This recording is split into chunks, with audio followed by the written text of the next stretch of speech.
podcast where we talk to smart people, but not necessarily done by smart people? That is an awesome question. This one goes down probably on one of my top 5. Hey, I like nutrition. I like to eat food. This is the coolest thing ever. We're going to do this forever. I wish I paid more attention in that class. You know, I'm going to be honest, I don't understand that. As a man, I don't get it. Welcome to smartpeoplepodcast.com. Hello and welcome to Smart People Podcast, conversations that are continuing to satisfy your curious mind, even when you might be losing your mind cooped up in quarantine somewhere. By the time you're listening to this, though, I don't know. Depending on where you are in the world, maybe you are getting out there, experiencing the wide world again. Speaking of which, I'm curious, we've kind of stayed away from covering the coronavirus or things like that, primarily because we like to think of ourselves as an outlet to learn things maybe outside of the norm, not mainstream, not, I don't want to say clickbait, but, But then I was talking to somebody the other day and they said, Chris, by covering things that are in the news, you're just giving the material that people want. And it made me question, maybe we should, right? Maybe we should follow, quote unquote, the news. And I'd love your take on it. So feel free, email us. You can email me, Chris@smartpeoplepodcast.com. Guarantee you it gets read. So Chris@smartpeoplepodcast.com. Tell us what you want to hear more of. And do you want to hear more about things like the coronavirus or health or viruses in general, the spread, pandemics, whatever, because we can go get experts. That said, this is an episode that I think will kind of break you out of that monotony. We're interviewing Coach Dana Cavalea. He wrote a book called Habits of a Champion. Nobody becomes a champion by accident. And Coach Dana is a highly sought after high performance coach. He spent the majority of his career as the director of performance for the New York Yankees. In 2009, he led the team to a World Series championship. And that year, he was voted by his peers as the top strength coach in Major League Baseball. He wasn't just the strength coach, though. He was the performance coach. You'll hear, as he talks about in the interview, his job is really to help these fine-tuned athletes be the best they can possibly be. Well, that's great and all, but personally, my favorite part might be the story of CC Sabathia in a bathtub, right? Or Mariano Rivera throwing a cutter. And if you don't know what I just said, I'm a diehard Yankees fan. I have been since I was about 6, and I think I knew what baseball was and what it was to root for a team. And so it was really fun to talk a few things Yankees. But even more than that, we talk about mindset. We talk about how we can all reach that elite level in whatever we look to do. And we do that because Coach Dana currently, yes, he works with high-level athletes, but he also works with universities, organizations, CEOs, executives, a wide range of people really to help them become what they want, who they want. And so I'm really excited to bring you this episode.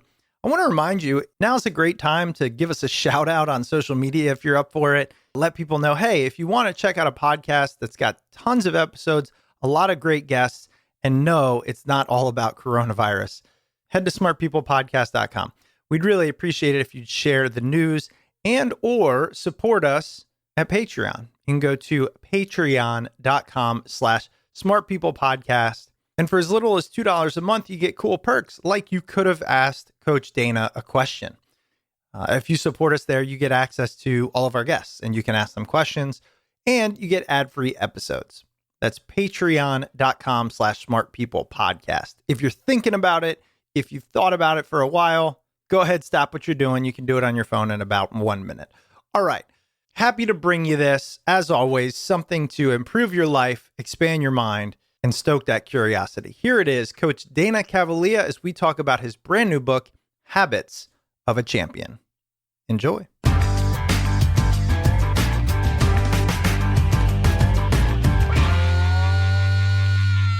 First, Coach Dana, thanks so much for being on the show. Thank you. Thanks for having me. Look, I'm so fascinated. I want to learn all about your background, your upbringing. I want to learn how I can get better. But we were just kind of talking about it. And as an athlete and just a diehard sports fan and sports enthusiast, coaching means a lot to me in a lot of different areas. And you do it in a lot of different areas. How do you think of yourself when you think of being a coach for both high performance athletes, executives, and even for children? What does that mean to you? For me, the biggest thing is helping somebody to optimize, their performance wherever they are in their journey. And performance is somewhat of an overused word today, but performance could be, giving somebody the confidence, to do something small, or giving somebody, the feeling of support just in something that they've just done. So, it's coach means, in my mind, I'm there for you. I'm there to motivate you, inspire you, encourage you, hold you accountable, care for you, support you, and assist you in moving towards where it is that you desire to go. So in my experience, I'm certified as a technical, a coach, like a work type coach, career type coach. I do a lot of coaching now, obviously coaching my kids and things like that. It takes for somebody to be successful as essentially as a coach. Now, in what you're doing, that varies, but that title, it means you have to be a certain type of person. You have to have a certain personality. Successful coaches are not egotistical. They do not necessarily put their own views first. I think they realize exactly what you said. They're a support to the growth of others. Have you always had that mindset? Is coaching something you always wanted to do? How did that kind of come about for you? For me, I wanted to be, a professional player. I think, like most, young men, especially in the New York area, or maybe the Virginia area, Yeah. become I wanted to play for the Yankees. That was my dream. It was like a little boy's dream to go play professional ball. And along my journey, I realized that, through my evaluation and through the evaluation of Major League Baseball scouts, I just didn't have I didn't have the talent set to get to the next level, but I was able to maximize my talent, as a result of some of the great coaches that took an interest and invested in me. And they helped me what I call wringing out the sponge, and got every last drop of talent out of me. Now, there were some bad coaches too that hurt my confidence. I felt like, they just sort of set me back, and I allowed them to, because I was around them too much and too long. But ultimately, the great coaches had a really positive impact on my life, and I never forgot that. And I said, well, what an amazing career path if you can help people advance themselves and really, take advantage of every ounce of talent that they have, and help them get to their next place. And that's how I sort of fell in love with coaching. And even today, that's what keeps me going, is when your people go on and have success. It's an amazing thing, when the company that you work with, hits certain thresholds and levels. It's just it's an amazing and very rewarding career path. Absolutely. And, look, as you and I have talked about it, I don't know how much I've talked to listeners about it, but literally, have been a diehard Yankee fan since I was about 6 years old. And I was in, upstate New York with all my cousins. And I could tell you probably every player from like the 1993 roster in comparison to the 2010 roster of the Yankees. But point being here, I know what it's like to grow up with that dream. And so maybe from a selfish perspective, I'm curious on what your baseball growth was like. So, where did you excel? Up until when did you excel? And then what do you think held you back from going to the next level? I excelled as a young player. I was able to play in college, but I got to a point. Here's the thing with baseball: it's such a mental game, more so than just the physical. So, my running speed was good. It wasn't great. My ability to hit for power was really good. My ability to hit for average wasn't so good. My arm was above average, but because my speed wasn't great, my defensive ability was somewhat questionable as an outfielder. So when you consider all those things, it's like, I'm good here, but I'm not great here. I'm great here, but I'm good here, or I'm bad. So the average of my game allowed me to, play Division I level in the Northeast, and more of a Division II, Division III level in the Southeast, and where it's more competitive. So I knew my ability level, and every time I tried to climb, because I didn't have the talent, I had the work ethic, I didn't have the talent.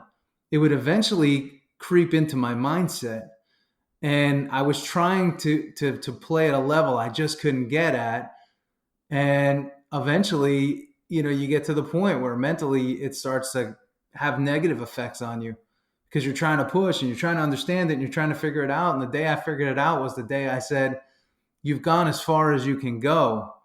It's time to think about what's next." And that was the day that I figured it out, because when you're meeting so much resistance and you keep hitting this wall and you're doing the work, you also then have to have the conversation of knowing when it's time to move on and do something else. Well, and that's what I'm fascinated by. And this might be a wormhole that listeners can or can't understand. I mean, so many people are athletes, so I think they get it. But like, I know very clearly for me, kind of my road in the same way you're talking about it. I mean, defensively, I literally think I could have played at almost any level. I mean, I was always winning defensive awards. My hands, I think, from a defensive perspective, they were something that always stuck out. I couldn't hit for shit. And it was a mindset. Like, that's why I fully get it. I mean, I feel like, knowing what I know now, if I could go back and be 18, I think I would have been able to go even further. But I had a fear. I didn't have like an attack mindset. I had a scarcity mentality. So, if I struck out, am I going to strike out again and then go 0 for 3 that day? And if I do that 3 days in a row, what happens to my average? And so I'm just curious from your perspective, especially having gone on to coach professionals, do you think you could have like worked your way through it if you had different coaches or different opportunities? Or do you think there is just a physical barrier that the vast majority of us hit and nothing would get us past that? Yeah, I do think that there's a talent ceiling for each of us, and we have to know what that is for us. And having worked with players up close and personal like Derek Jeter and Alex Rodriguez and Mariano Rivera, there is a definite talent gap that exists between them and, let's say, 98% of the population that never gets a chance to get to that level. They have ability and talent that is far greater than the average person and the above average person. There's Wow. a definite talent ceiling, and you can work all day long and you're never going to get to that level. Their natural level of talent is just that much higher than the average person, and when they start working, the gap becomes even greater. I mean, given the work you do with kids and the work you've done with professionals, what do you think creates that gap? I mean, there's so many theories these days, right, on when to start them. And I know a big one now is, instead of kind of going towards one sport when you're younger, that the best athletes go towards many. What's your theory on this talent gap? Yeah, well, I think it's exactly that. People say, is talent made or are you born with it? And really, what I've seen, again, you're definitely born. We all are born with different levels of talent for different things. Now, these guys that go and play the highest level, most of them, they are born with a higher level of talent. Now, if they don't work or they're lazy or they have bad habits, it gives the opportunity for someone that does work to close the gap. You know what I mean? Mm-hmm. So talent is, listen, it's a blessing if you have it. It doesn't guarantee you anything except it's like the equivalent of giving somebody a 5 to 10 second head start. That's already fast. Yeah. Yeah. It's funny when I think of Yankees. So you mentioned Rivera. So when I think of Rivera, I think of somebody who, I mean, look, I think he's the best closer in the history of baseball, but sure, it could be debatable, but that's my take. But he really did it off of one pitch and the mentality. I think if I were to ask you, I would imagine you would say his mindset was really what made him extraordinary. But it seems like that is something that could be learned. And I know that that's the outsider's incorrect perspective, but how hard is it to throw a cutter? Yeah. Well, it's to throw a cutter is not hard, right? But every cutter cuts differently. And here's the thing, when you understand the body's physiology and the makeup of the body, everybody's got different levels of tension in their body, so they're able to get different angles. And based on the angle that you get, with your arm, will also help determine how that ball cuts. So he had a gift, for that ball to cut the way it cuts. But at the same time, again, you could have somebody that has that sort of cutter, but doesn't have the same mindset, and the cutter is far less effective. They can't throw it for strikes. They can't put it where they want. And Mo is one of my buddies, we're very close. And Wow. I always tell this story. And I said, Mo, I remember in 1995 when you took the mound for the first time, and I saw you, you're a skinny kid from Panama, and I didn't really think much of you at the time. And he gives me a smirk, and what do you mean? And I said, well, listen, you impressed me very quickly when you leaned back and you threw 95, 97, and every year after 1995, you just got better and better. And I said, but I got a question for you now. And this was just a couple of years ago. I was at his house in the off season, stretching him in his basement.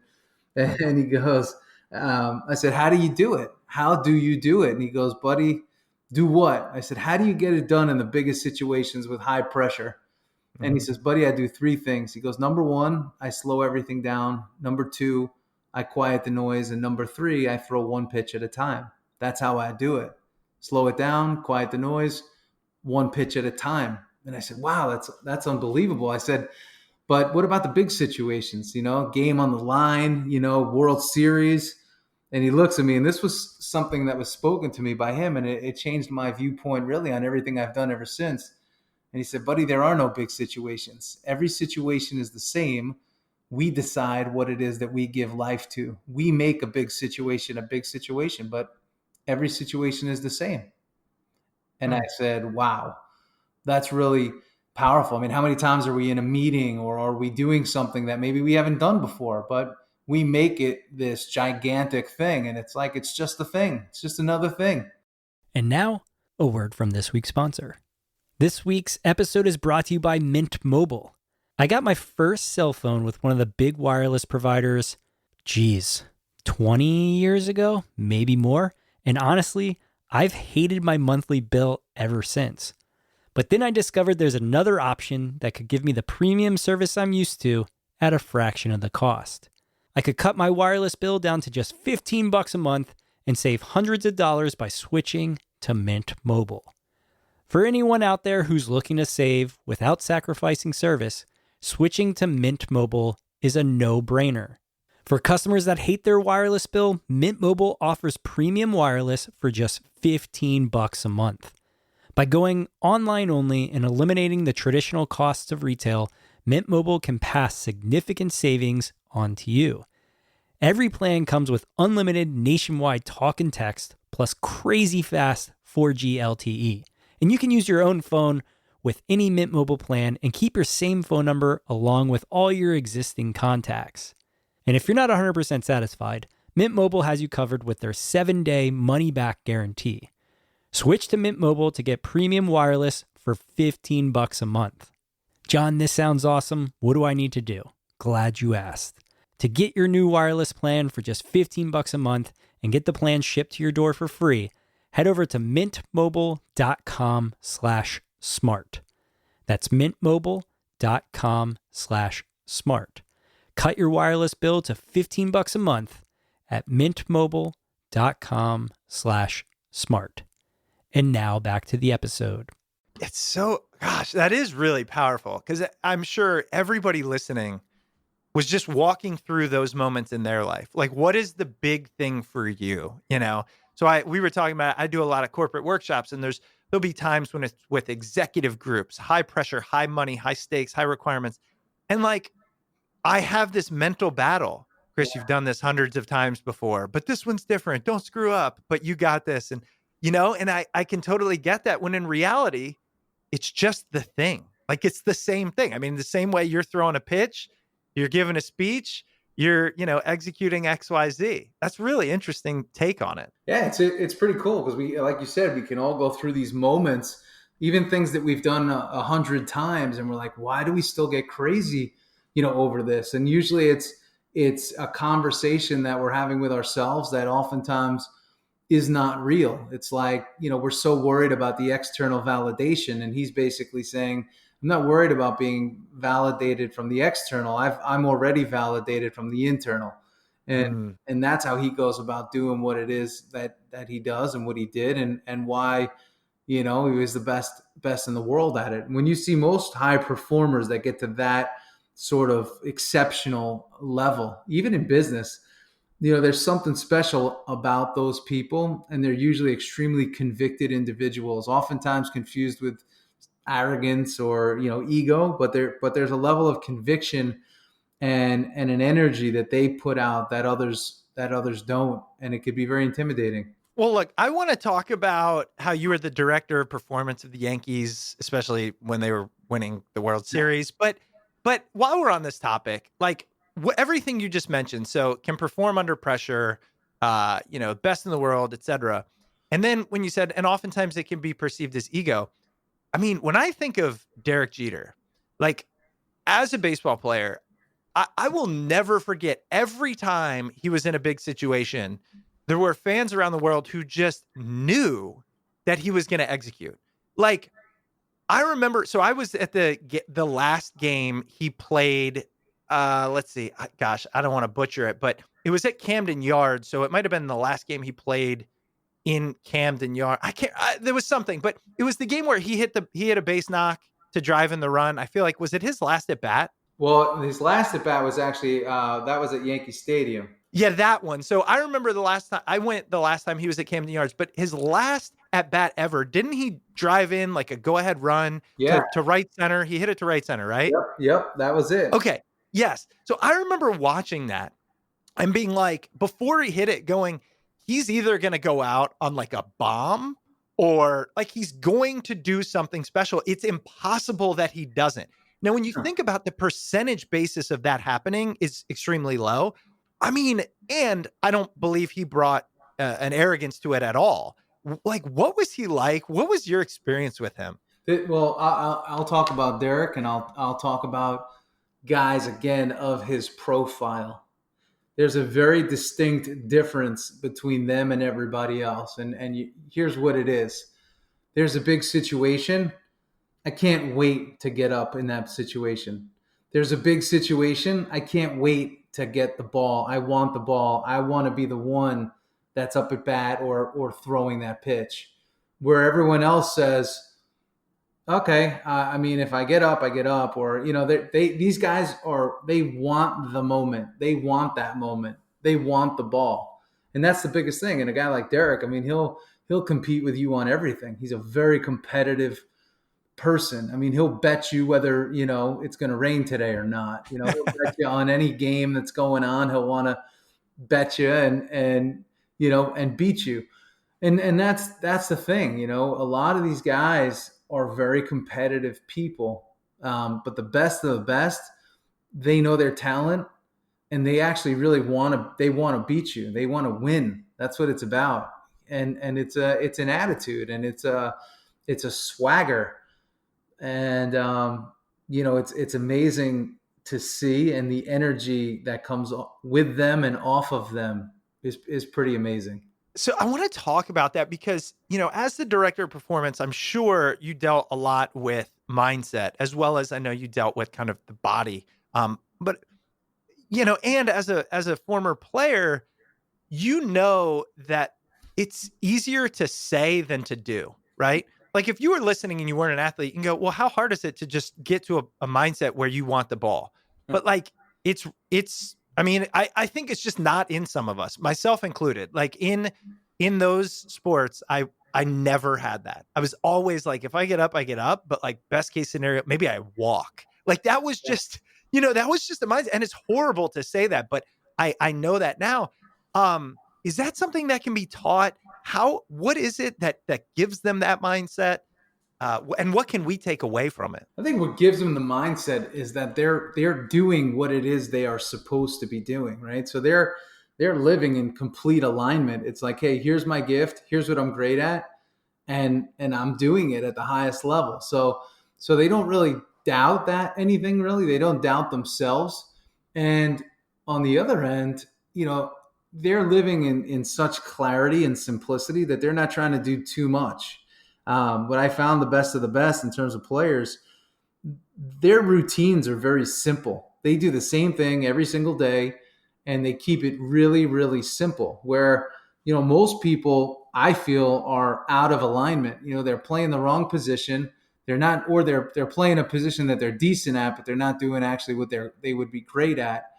And it causes them just this split in terms of their confidence and their belief in themselves and their belief in what they're doing. There's always this like, what if I should be doing something else? Where these guys are just completely aligned and they know that what they're doing is what they're supposed to be doing. And they go out there and they just let their talent play out as opposed to always trying on new things and trying to be better and better. They say, I'm already great. What are the things that I need to do to keep basically polishing my talent as opposed to like acquiring new skills? It's a really interesting way to look at it. Yeah. No, it is it's not about me, but oftentimes I think it can help for those listening. We get a lot of emails, young adults, what should I do? I want to enjoy what I do type thing. And I always think about, and this is an interesting thing to relate. So I didn't have that mindset in sports. I didn't have that mindset when I worked in finance. And it wasn't until I started communicating for a living. So keynote speeches, workshops, etc., where exactly what you're saying happened. And there's a guy named Simon Sinek who explained it to me essentially in a way that was when you're aligned, when you're in that alignment and you're doing the thing that's you, it's no longer a nervousness of not performing. It's an excitement of performing. And it can only happen, or it happens best when you are like, just so it's not even a confidence. You're just so confident in this is the place you should be. And you are using those skills that are natural and you've built upon. Yep. And I've just seen it, public speaking. I mean, you do that, right? It's a skill that a lot of people they dread. They say, I want to throw up. And I'm like, that's just so interesting, But I never looked at it in this perspective, in the paradigm shift of sports versus that. Yeah. And I love that. And, for me, this is something that I always say is, I do speak, but I'm a coach that happens to speak. I'm not a speaker that happens to coach. So like, I don't look at speaking as anything other than coaching. So I'm like in my tonality, the way I approach the group, I'm coaching the group. And for me, that puts me in alignment because I'm a coach, right? So, and for you, it's the same thing. Whatever your best way of communicating is, you're aligned to that. And then you feel great because you're giving your best.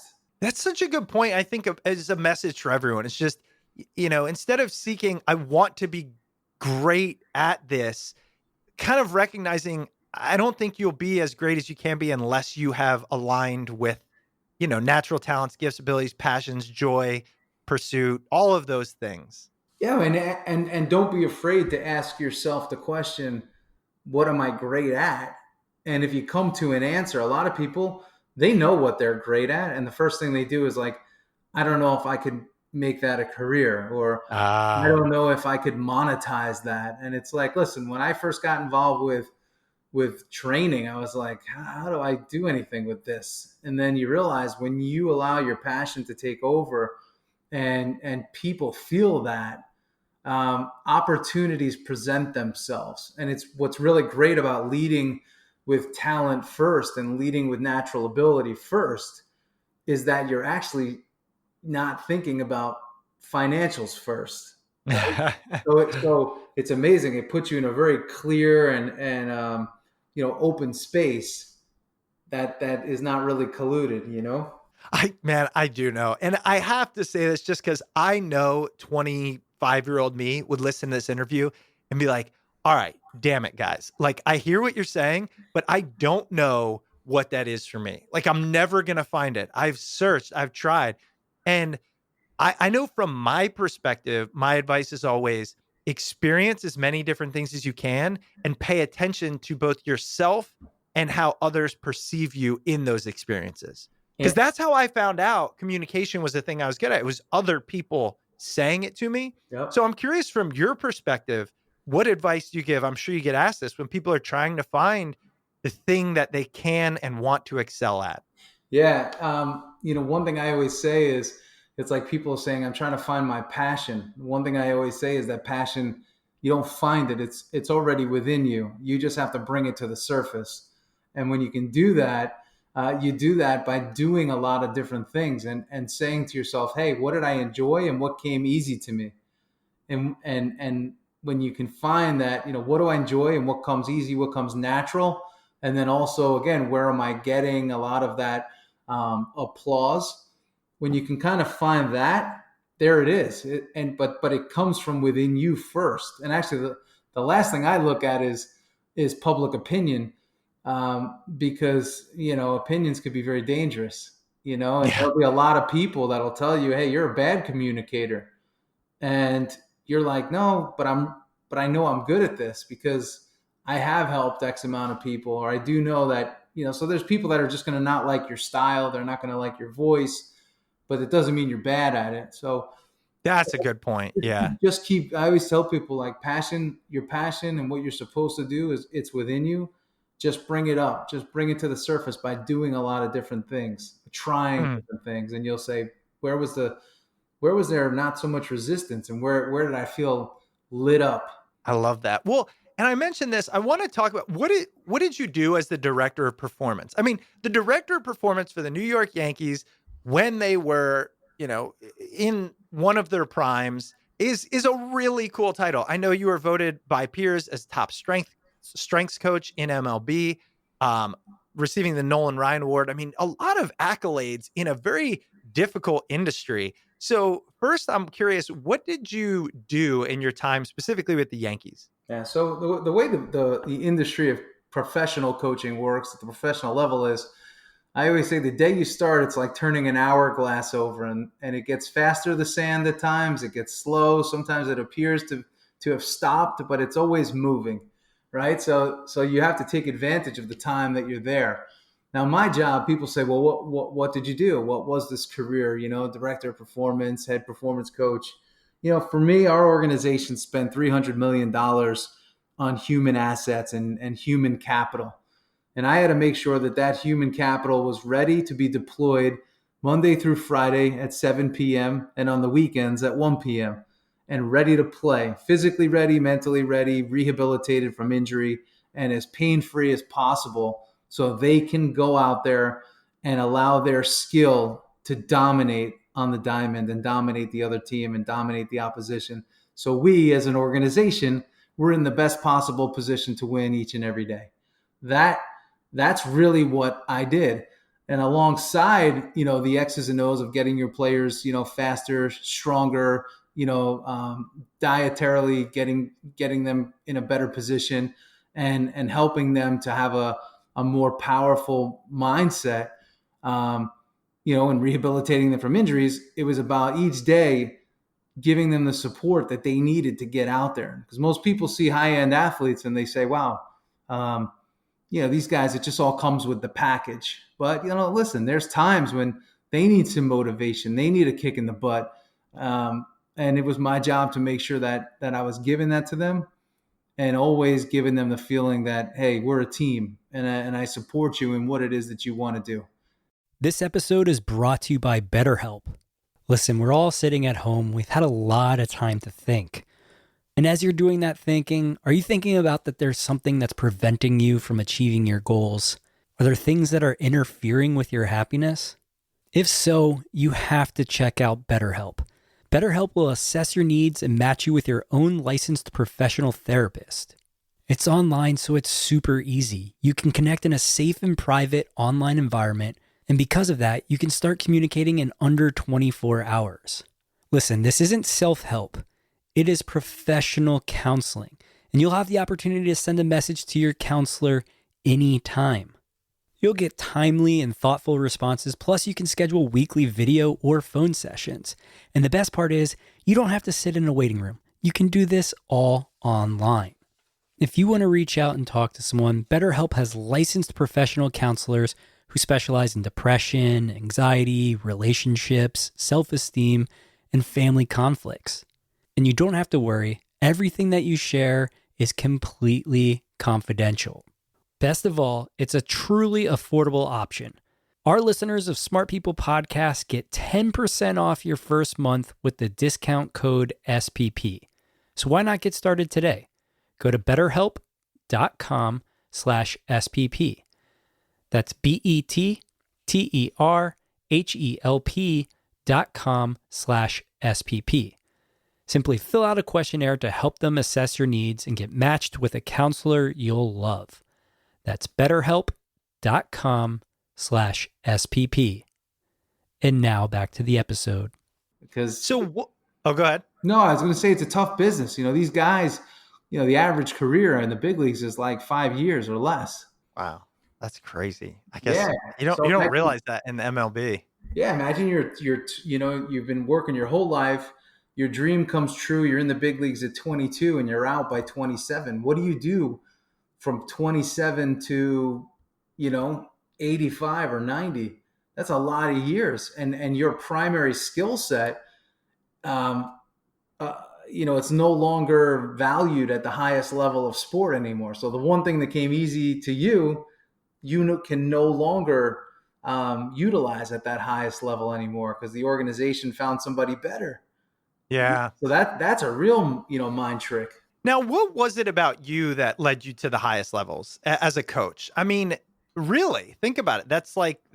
It's one of the pinnacles. If you were to say, I'm a sports fan and I want to coach, well, doing it at the Yankees and then being voted as the best at what you do, that is elite. What do you think made you elite in that profession? For me, it wasn't my skills first, right? I was always people first, player first. So I always built a relationship first because I knew if a player got to know who you were and I got to know who he was, I had my best chance to allow that player to basically grant me access, to their castle, which is their body, which is their money-making tool, to their mind, which is, going to keep them on that field as well. So once I got access to that, then I allowed my talent to take over, which is coaching, the motivation, inspiration, encouragement side.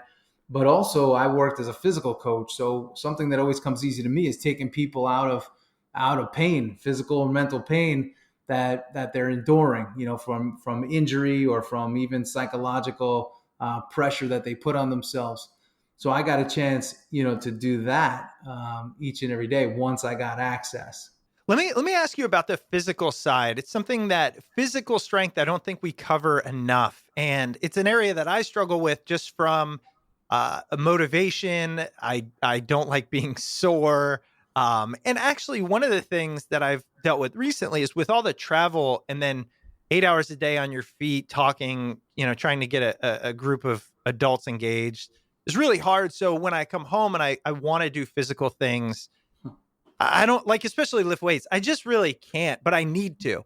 So for everyone out there who wants to be in better physical shape, what recommendations do you have from both a healing perspective, also a motivation perspective? Yeah. So, there's a couple different parts to it. And the one thing is, if you want to compete in the world of business, I always say energy wins. So you're not training just for the six pack anymore. You're not training for, the biggest biceps in town.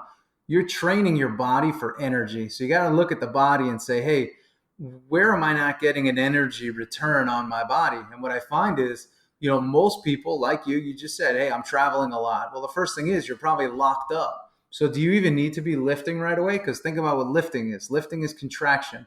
Contraction is shortening. When you shorten, you're already shortened from the sitting and the traveling. So you need to actually be thinking lengthen. So for most executives and most leaders that I work with, the first part of any sort of, transformation, executive transformation, life coaching transformation, business transformation is personal transformation as it results, as it relates to your physicality.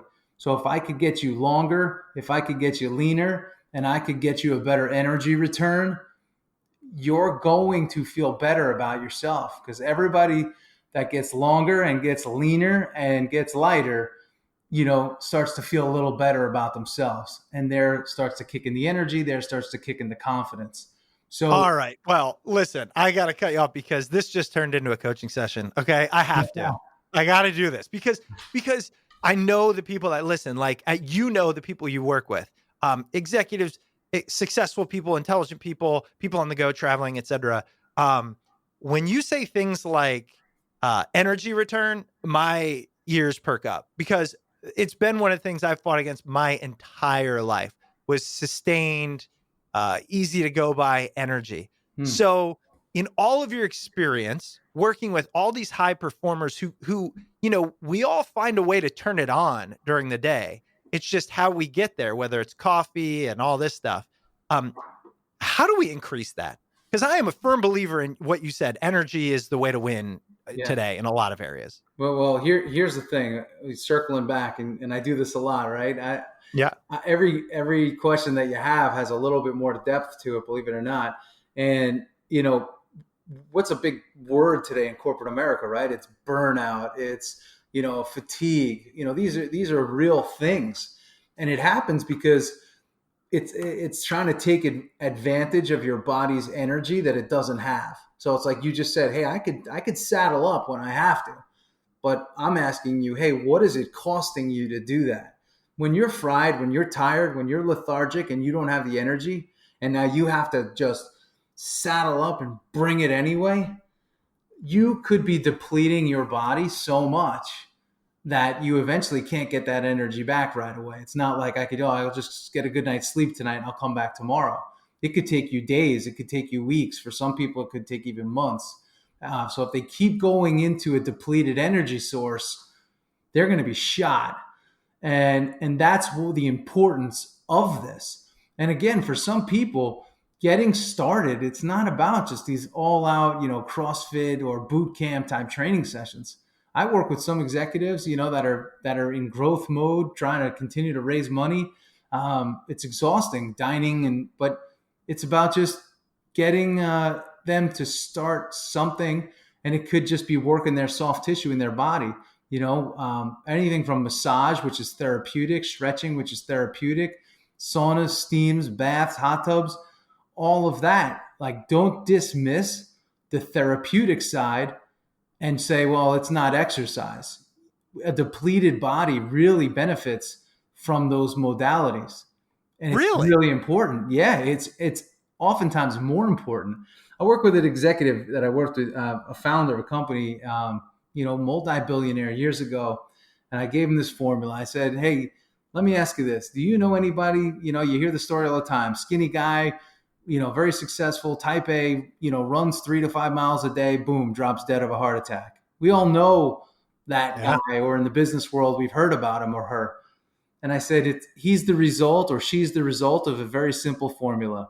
Stress plus stress equals stress. So now you got a body that's stressed, tired, depleted, type A, so always hustling and always hungry. Then that person says, I got to train. And they're going to start pushing them. They're going to try to run. They're going to try to lift. They're going to do something to push again. That's the body interprets that as stress. And finally, when you take the stress plus that other stress, the body reaches a point of max stress where it eventually gives out. So it's not always about the exercise. It's not always about the training. Oftentimes it's about what are we doing to regenerate and recover the body physically and mentally. And that has a greater energy return on a depleted and fatigued and lethargic executive than anything. More so than the 5-mile run, more so than the boot camp, the spin class, the Peloton, and all of that. And people don't think about that.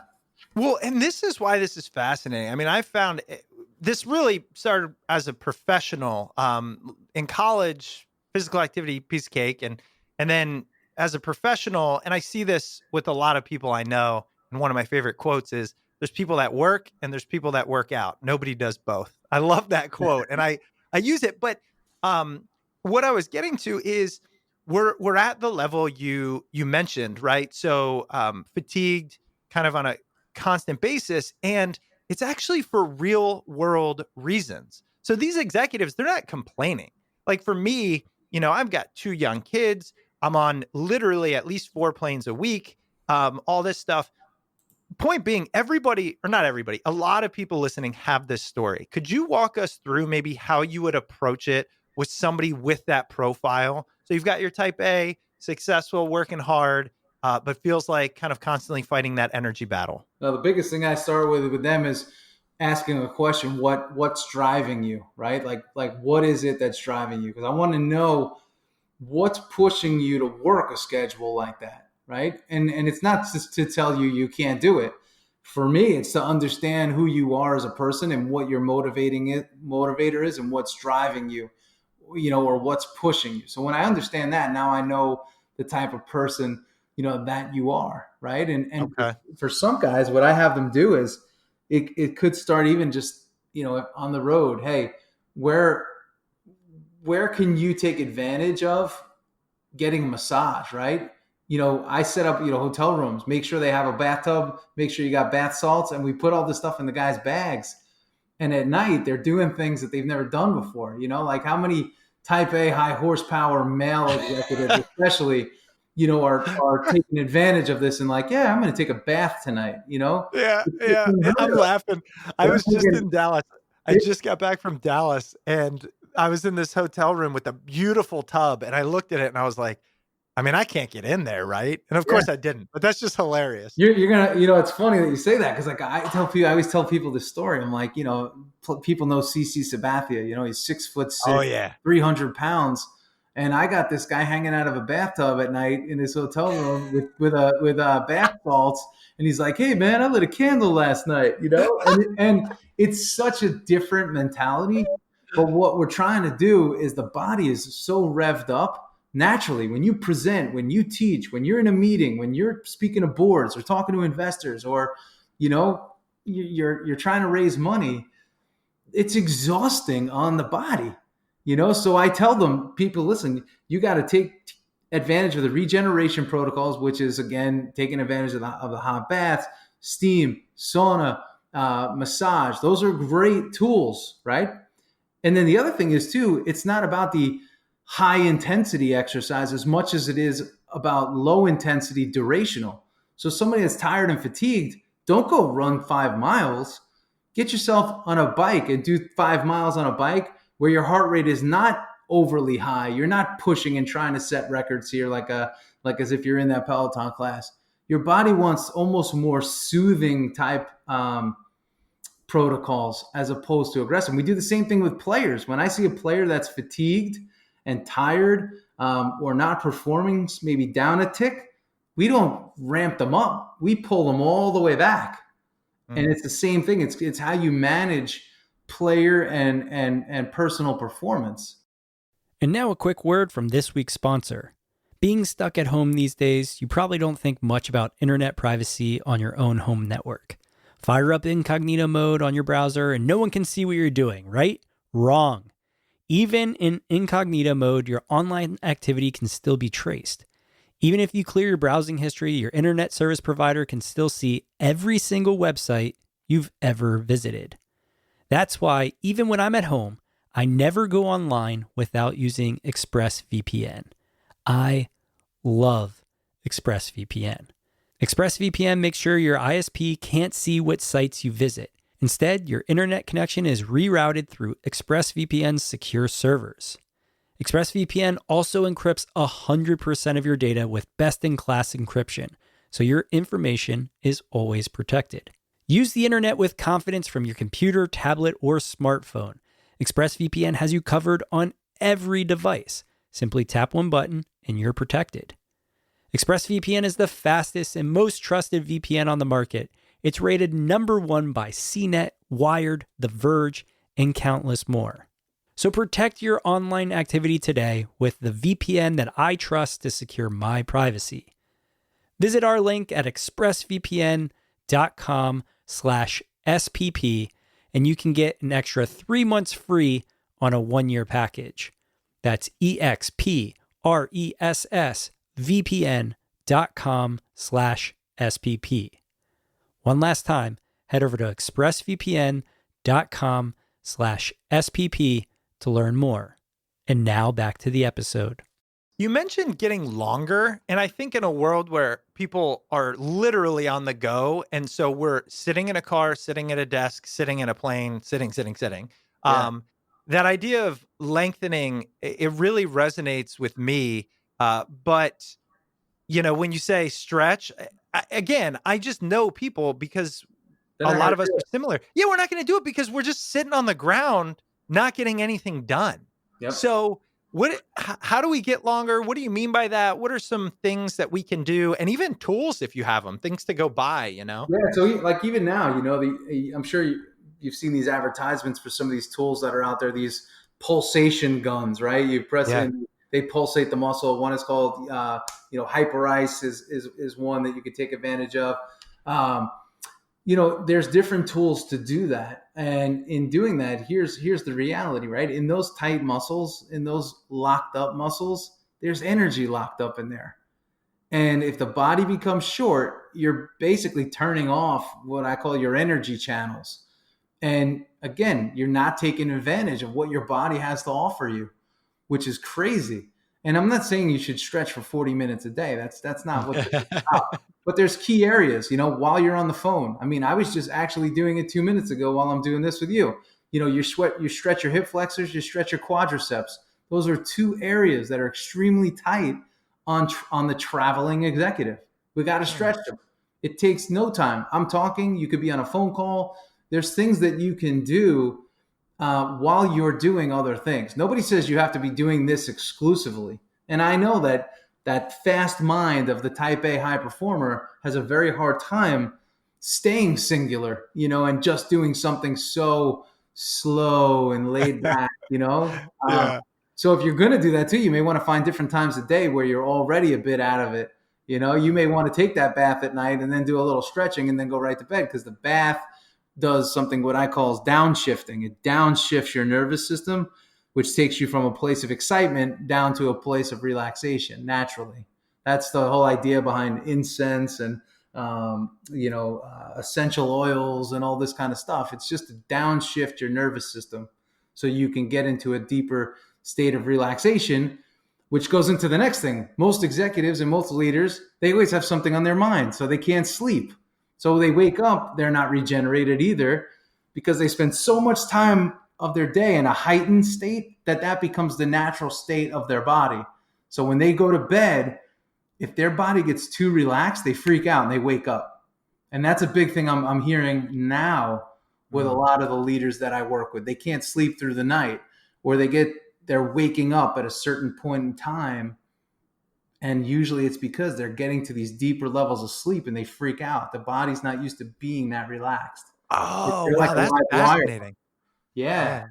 So Crazy, right? it is really crazy. And I know, well, I'm assuming, so actually, I shouldn't make assumptions here. When you were doing this, and again, I know you do a lot of it now with executives. I just am fascinated by the athletic part, and I know how it translates into the business part. When you were doing this with athletes, and did you have mental and physical coaches kind of on your staff, or did you handle one of those areas, or how does that work? How's that set up?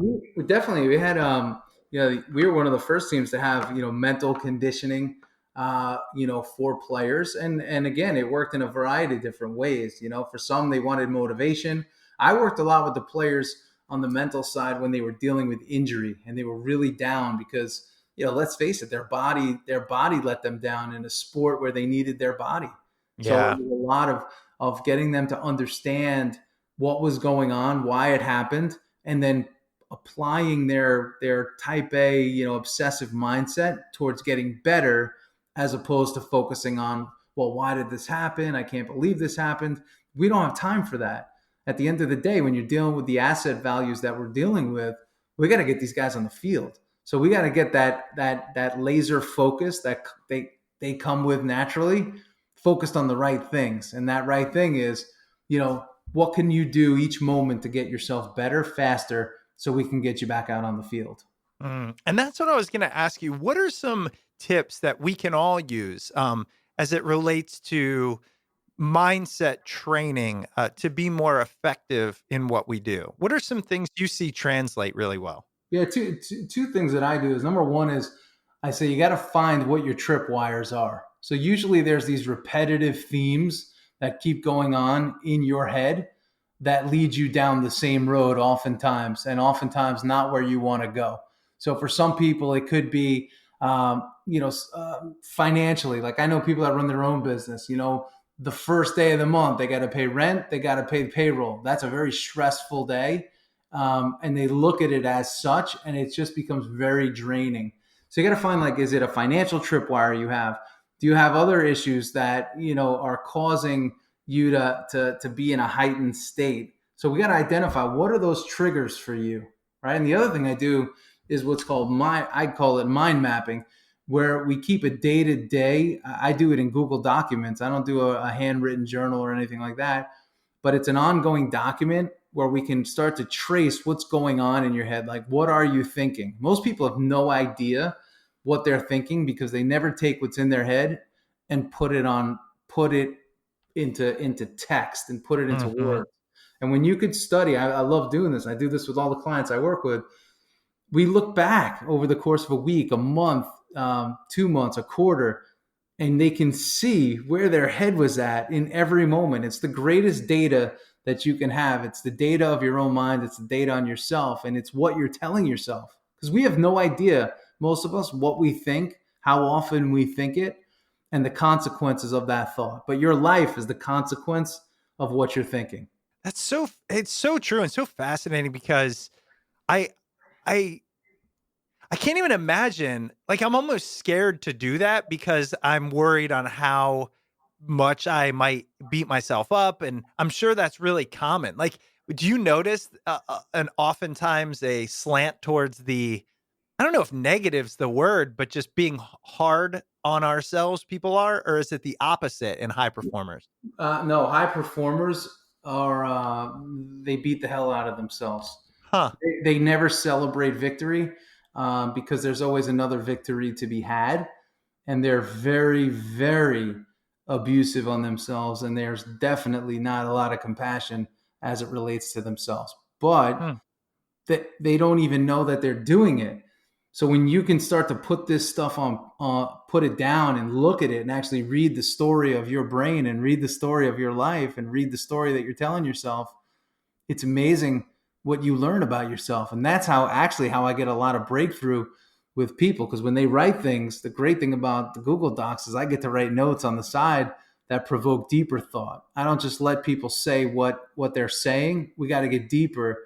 And that eventually takes them to greater levels of freedom. The most leaders, most high performers, their biggest fear is actually, it's two-parted. It's number one, losing it all, and number two is a lack of relevance. So and wrapped around that is their whole identity is oftentimes what they do, which again is just external. It's an external validator as opposed Absolutely. we got to get them to reestablish confidence within themselves. And we started off by asking and finding out why they don't have it in themselves. And we build safeties. We do different things to create deeper levels of comfort with the self. And from there, you build out of it. And these are the things that you do with athletes. It's not spoken about. And I know in alpha culture, it's something that's, oftentimes like I don't do that stuff. But when they actually do it, man, they take to it and they get really excited about, for the first time, they're taking a deeper look into who they are. And not from like a therapy standpoint, but a deeper look in a way that's directly applicable to being an even higher performer than they are today. Absolutely. No, it's really helpful information. I want to talk a little bit about your book, but before we do that, I have one last question that's just been on my mind. And actually it's kind of two as it relates to sports. One is, like, who was the most physically gifted athlete you ever got a chance to see? I would say that Derek Jeter had an amazing gift in terms of his overall talent and just his whole being. And I gotta say, he's pretty much tied with Mariano. Those two guys were just really. Mariano is an unbelievable athlete. The two of those guys, I can't put one ahead of the other. I would, two amazing athletes. And I genuinely wouldn't put Mo in that category from an outside perspective. I mean, I just don't. Obviously, I don't know him. Before he was a baseball player, he was a soccer player. Like his passion, I mean, one of his big passions is soccer. So his footwork is incredible, and his ability to move his body and control his body in space is pretty amazing. Start, stop, change directions. I mean, better than most people. Wow, I didn't know that. Did you? I'm trying to think. I would imagine it was, but I'm not positive. Did you work with Brett Gardner at all? Yeah, Brett. So Brett's an interesting guy. I was actually thinking about him before. So Brett's a guy that certainly didn't have enough the talent of a Derek Jeter or some of these other players. Now he's a guy that had above average talent. Not great though. Not unbelievable talent. He had talent of a guy that should have been in the league probably 5 years, and he's had a 10+ year career because just knows exactly what he has to do. Very focused player, doesn't get caught up in any BS, and he's 100% focused on being a great player. Yeah, I was curious about that. I had a friend who I think they went to high school with him, and they knew somebody who went to high school. And they said almost exactly that. Like, yeah, he's good. Okay, right. He's a good athlete. You can't make it if you're not. But like he was psychotic about the physical, mental aspect. Like the it's the word I'm looking for. Gosh, the discipline. That's what they were saying. The discipline he had even in high school was not even, it was just beyond normal. And I'm curious like how that translated in the majors. Yeah, same thing. The thing with him is he never tried to be too much. He knew what type of player he was, and he wasn't trying to hit home runs. He knew that he was a guy that was a lay a bunt, move a guy over, steal a base, get a single, get a double, but he was never trying to hit bombs. So what's allowed him to be successful most of his career is that he stayed true to who he was. He knew what his ability was, what his talent was, and what he was paid to do. Really important. And now a quick word from this week's sponsor. This week's episode is brought to you by the Great Courses Plus. With all that's going on right now, we at Smart People Podcast are so grateful for the Great Courses Plus. What an incredible resource this streaming service has been for us and our families. The Great Courses Plus provides the space to continue exploring the world while staying indoors, keeping our brains active and engaged. There's so much you can learn.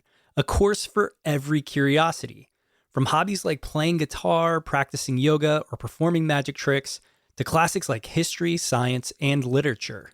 If you don't know where to start, we recommend checking out the course Brain Myths Exploded, Lessons from Neuroscience.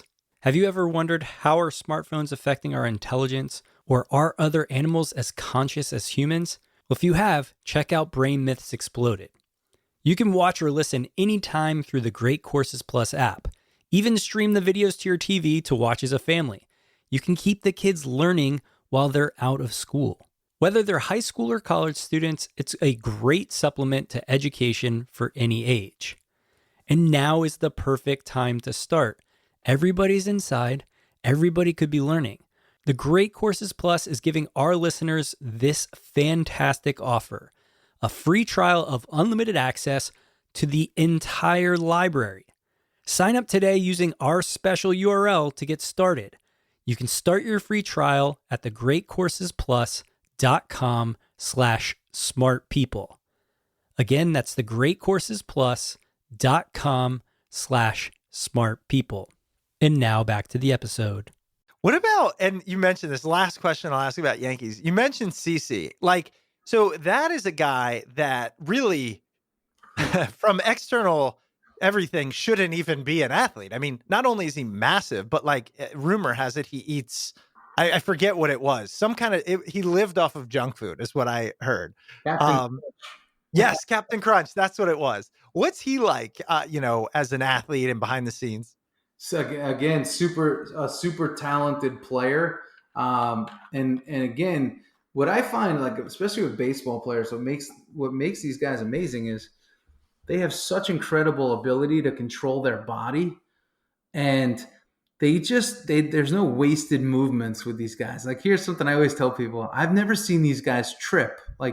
Yeah, every once in a while, Ah. I catch an edge and I trip, or I going up the steps and I miss this, whatever. Like just day to day. I never see any missteps. It's the craziest thing.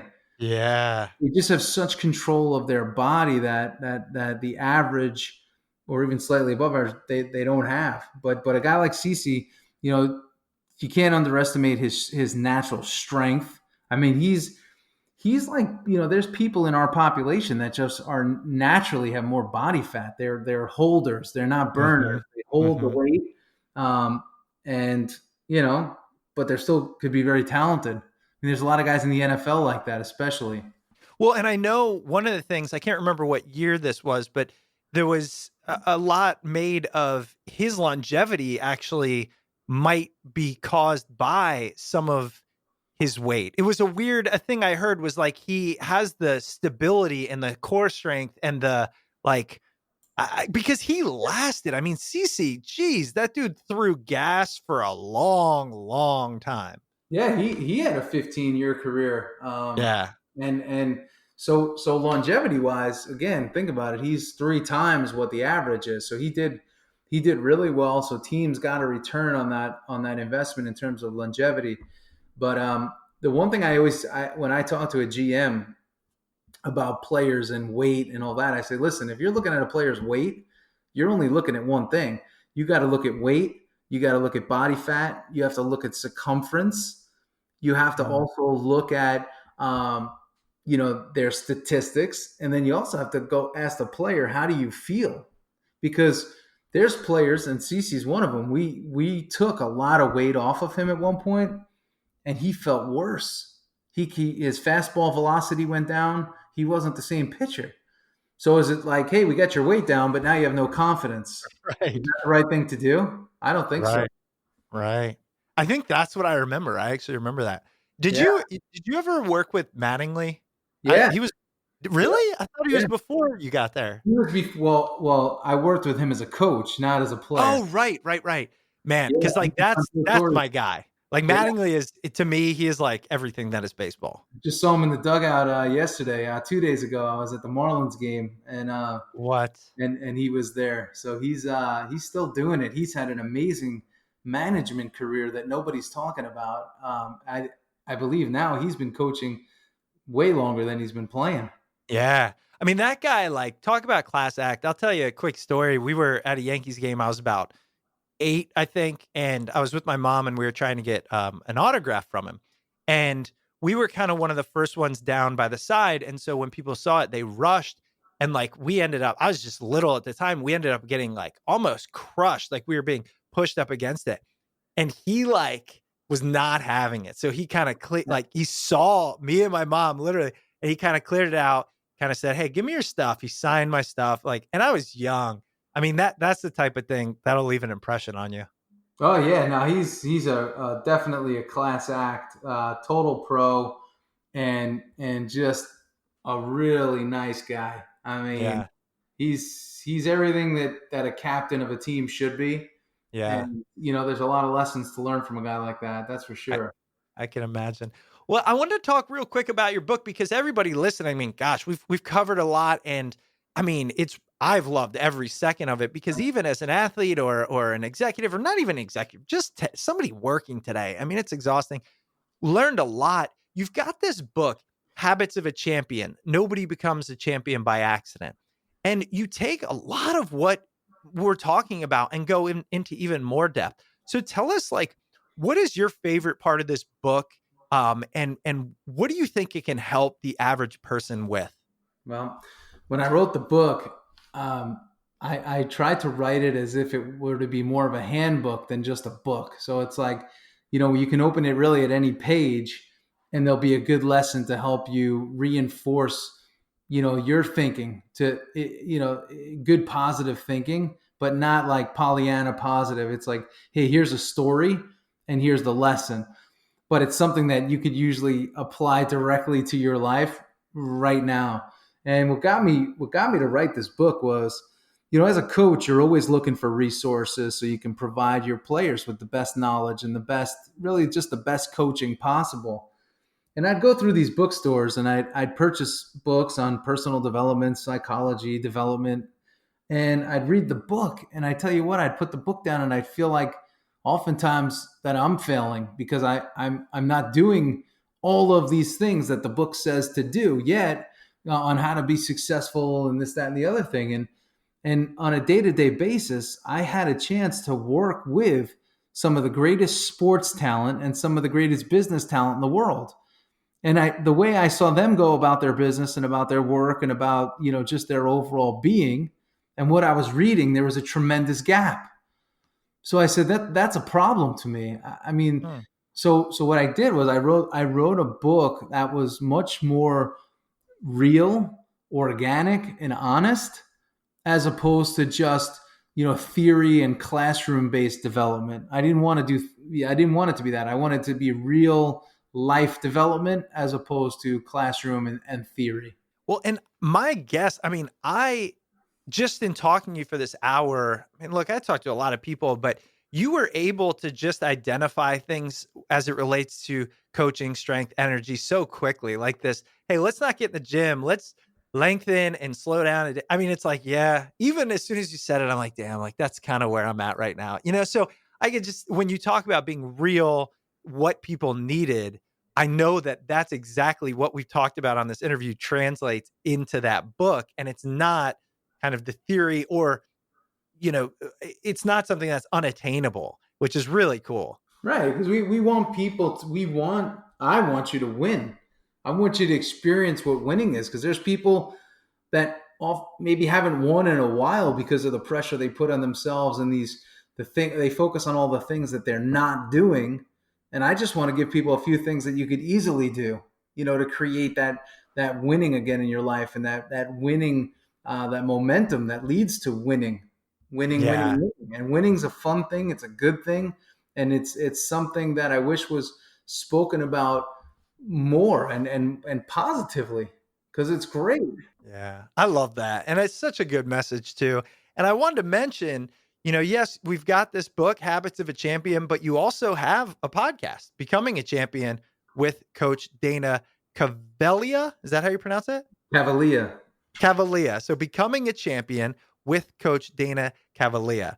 How's that going for you? You enjoying that process? You know what? I enjoy it. And I'm telling a podcast guy this, but I enjoy it because I don't have any guests. I know that everybody, well, not everybody, but a majority of people have a lot of guests on their show. And that for me, I wanted to do something where it was more of a monologue, and no longer than 10 minutes. So usually right around 6 or 7 minutes. And it's just just some fuel for people to take with them, to go about their day. And that's what all of this is. For me, my whole thing is, I want you to know that there's a champion inside you, and it's your job to bring that champion to life. So whatever tools I could give you, bring you, and assist you with bringing that champion to life, that's the goal, both physically and mentally. I love that. And yeah, I mean, look, the reason we interview experts is because when we started, I just was solely in learning mode. And I thought, how can I learn from the best in the world? But I think the more you experience, the more you learn, the more you put yourself out there, the more you feel you have to offer. And it's just as much fun to share that information as it is to gain it. And that's just coming from me, because I've thought over the past year or two, I think I also want to create a short monologue type one, just to kind of simplify everything I've learned, which is exactly what you're doing. And it's cool because it's from athletes and business people and experts. It's really, really pretty interesting. So I'm sure people will go check that out. For me, on another side of it, I'm not as good of an interviewer as you. So I realize if I do the monologue, I don't have to do the interview. I can focus on the message, I do. I love that. Because that's a gift too, being able to ask the right questions and keep the flow going. And like we started earlier, right? What is your position of strength? What makes you the best, and what's the best position for you to stay in alignment so you can have success? And that's what helps me drive a lot of my decisions. I love that. And I think it's something that can drive everybody listening. Well, Coach Dana, listen, I don't want to keep you any longer. I know it's Friday afternoon, but man, I have thoroughly enjoyed this. I really appreciate you coming on. The book, again, Habits of a Champion. Can't recommend it enough, especially if you liked this interview, you liked what we talked about. I mean, just imagine what's in that book for you. So before we let you go, point us in any direction. Are you writing? Are you tweeting?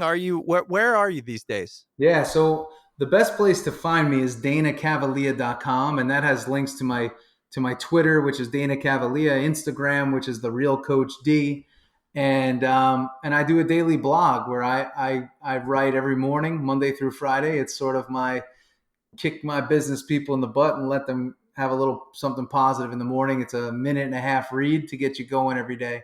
So that's my home base, danacavalea.com, and the book is on Amazon. All right. And we will link to all of that as well. So again, Dana, thanks so much. I really appreciate it. Thank you. I appreciate it as well. That's it for today's episode. That was Coach Dana Cavalea. And Coach Dana's book, Habits of a Champion, Nobody Becomes a Champion by Accident, can be found wherever books are sold. I hope everybody's doing well during this coronavirus COVID-19 pandemic. I know I'm going a little crazy. Well, my family and friends were getting a little stir crazy, but I hope you're staying healthy, hope you're staying busy, and I hope you're doing a lot of learning and just bettering yourself and whatever you can do to help pass this time. As always, if you ever want to reach out to the podcast, you can email Chris and I at smartpeoplepodcast@gmail.com or message us on Twitter at smartpeoplepod. And if you'd ever like to support the show, a free and easy way to do so is just heading over to iTunes or Apple Podcasts or wherever you download your podcast and just leave us a rating and review. And if you ever are feeling generous and you want to support us monetarily, you can head over to patreon.com/smartpeoplepodcast. And of course, if you want to stay up to date with all things Smart People Podcast, head over to the website, smartpeoplepodcast.com, and sign up for the newsletter. All right, that's it for us this week. Make sure you stay tuned, because we've got a lot of great content coming up, a lot of great interviews. So we'll see you all next episode.